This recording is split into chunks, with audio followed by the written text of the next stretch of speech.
किसान भाइयों, नरमा कपास यानी कि बीटी कॉटन में पहला ताकत वाला स्प्रे हमें कौन सा करना चाहिए? अगर नरमा की फसल कमजोर है, बढ़वार कम है, फुटाव कम है, फसल में पीलापन दिखाई देता है, पत्तों में हल्का पीलापन है, तो उसमें पोषक तत्वों की कमी है, तो हमें खुराक वाला स्प्रे करना चाहिए, जिसको हम ताकत वाला स्प्रे बोलते हैं। पोषक तत्व हमें अपने पौधे को, फसल को देने चाहिए, जिससे पीलापन खत्म हो जाएगा, बढ़वार शुरू हो जाएगी, फुटाव होगा नया और उसमें ज़्यादा से ज़्यादा फ्लावरिंग शुरू हो जाएगी।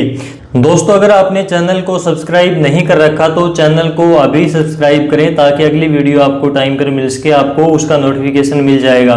तो चलिए वीडियो में आगे बढ़ते हैं। इस समय के ऊपर नरमा कपास अपनी वेजिटेटिव ग्रोथ यानी कि वानस्पतिक विकास के चरण में है, यानी कि ये जो टाइम है 2 महीने तक का, 60 से 65 दिन के आसपास तक का, इसमें पौधा बढ़वार करता है, फुटाव करता है, जिसको हम वेजिटेटिव ग्रोथ का टाइम मानते हैं।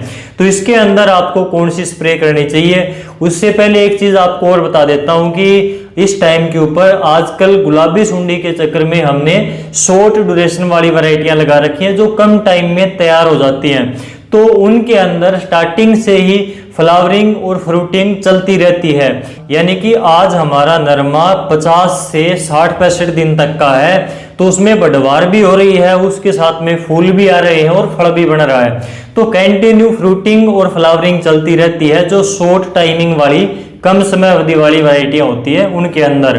तो जब पौधे के ऊपर बढ़वार भी एक साथ हो रही है, फुटाव भी हो रहा है, उसमें फूल भी लग रहे हैं, फल भी बन रहा है, तो उसको खुराक की आवश्यकता पड़ेगी। और जो नरमा है वो खुराक वाली फसल के अंदर आता है, यानी कि उसको अधिक से अधिक खुराक की आवश्यकता होती है, इसलिए उसको बाहरी मिट्टी में लगाने की सलाह दी जाती है।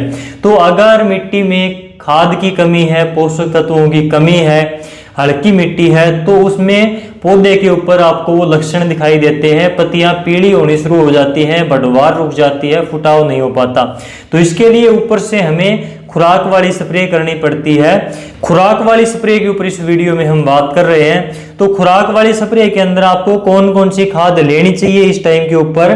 तो NPK 19-19-19 आती है, या फिर इसकी जगह के ऊपर आप NPK 20-20-20 भी ले सकते हो।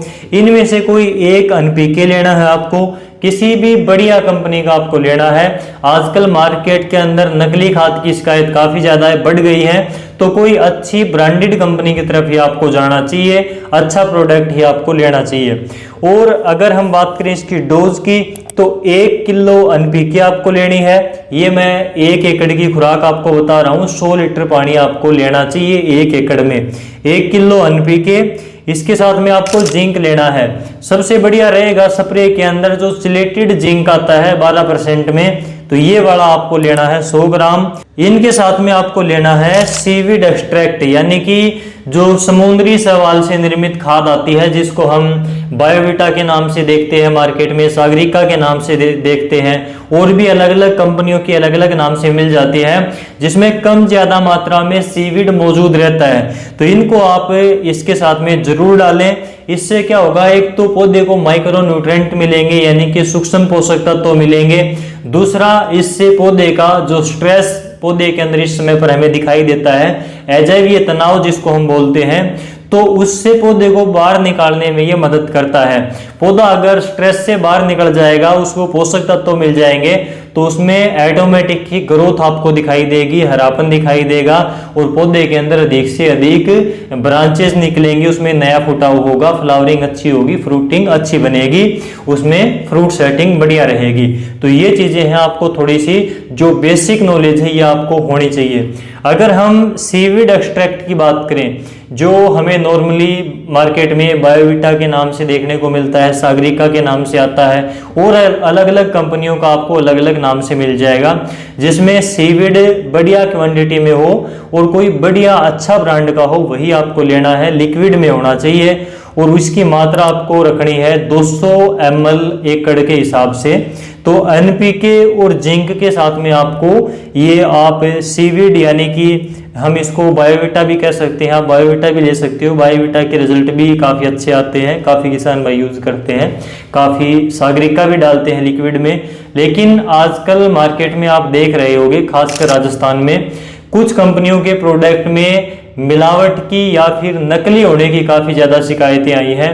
तो वो चीज़ें भी आपको थोड़ी सी देखनी चाहिए कि मार्केट में क्या कुछ चल रहा है, कौन सी कंपनियां फ्रॉड कर रही हैं, कौन सी कंपनियों का माल आजकल नकली मिल रहा है, तो उनसे आपको थोड़ा सा बचना चाहिए। इसलिए यहाँ पर जो पीआई का बायोवीटा है ये आप ले सकते हो, या फिर कोई और अच्छी कंपनी का सीवीड भी आप यहाँ पर ले सकते हो। 200 ml एकड़ का आपको डालना चाहिए। ये तो मैंने आपको बताया एनपीके, जिंक और यहाँ पर एक मैंने सीवीड आपको बताया। इस समय के ऊपर नरमा में बढ़वार के लिए काफ़ी बेहतरीन कॉम्बिनेशन है, काफ़ी बढ़िया रिजल्ट इसके आते हैं। अब काफ़ी किसान भाई कहते हैं कि यूरिया के साथ में अगर हम स्प्रे करें तो यूरिया के साथ में कौन कौन सी दूसरी खाद मिला सकते हैं बढ़वार के लिए, पीलापन दूर करने के लिए। तो नॉर्मली इस समय पर यूरिया के साथ में आपको जिंक लेना है और मैग्नीशियम सल्फेट लेनी है। मात्रा इनकी रहेगी 2 किलोग्राम यूरिया आपको लेनी है 1 एकड़ के लिए। 100 ग्राम चिलेटेड जिंक आप ले सकते हो 12% वाला। अगर आपको 21% वाला जिंक सल्फेट मिल जाता है तो 21% वाला आप 500 ग्राम ले सकते हैं। अगर आप ये पूछें कि जिंक कौन सा बढ़िया रहेगा, तो चाहे आप जमीन में डालते हो चाहे आप स्प्रे करते हो, 21% वाला जिंक सबसे बढ़िया रहता है, इसके रिजल्ट सबसे बढ़िया आते हैं। तो 21% वाला 500 ग्राम आप डाल सकते हो। ये नहीं मिलता है तो आप चिलेटेड जिंक लेना 12% वाला 100 ग्राम आपको मात्रा लेनी है 1 एकड़ में। और इनके साथ में 1 किलोग्राम मैग्नीशियम सल्फेट लेनी है, काफ़ी सस्ती आती है। तो 1 किलोग्राम मैग्नीशियम सल्फेट भी आप इनके साथ में ले सकते हैं। यूरिया, जिंक और मैग्नीशियम आपको ये जो मैंने आपको डोज बताई ये 100 लीटर पानी के साथ में 1 एकड़ में आपको स्प्रे कर देना है। तो इससे भी पीलापन दूर होता है, बढ़वार होती है फसल के अंदर, क्योंकि नाइट्रोजन, जिंक और मैग्नीशियम ये जो पोषक तत्व हैं ये क्लोरोफिल के निर्माण में अहम भूमिका निभाते हैं। क्लोरोफिल का इनसे निर्माण होता है और पौधे के अंदर हरापन आता है, पीलापन दूर होता है, बढ़वार शुरू हो जाती है। तो ये काफ़ी सस्ता कॉम्बिनेशन है, सस्ती आपकी स्प्रे हो जाएगी।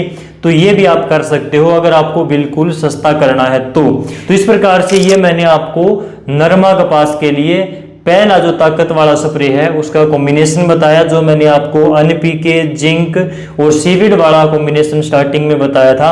उसके रिजल्ट काफ़ी शानदार रहेंगे। इस वीडियो को अपने दूसरे किसान भाइयों के साथ में शेयर जरूर करना और चैनल को आपने सब्सक्राइब कर ही लिया होगा। तो आज के इस वीडियो में बस इतना ही। नमस्कार।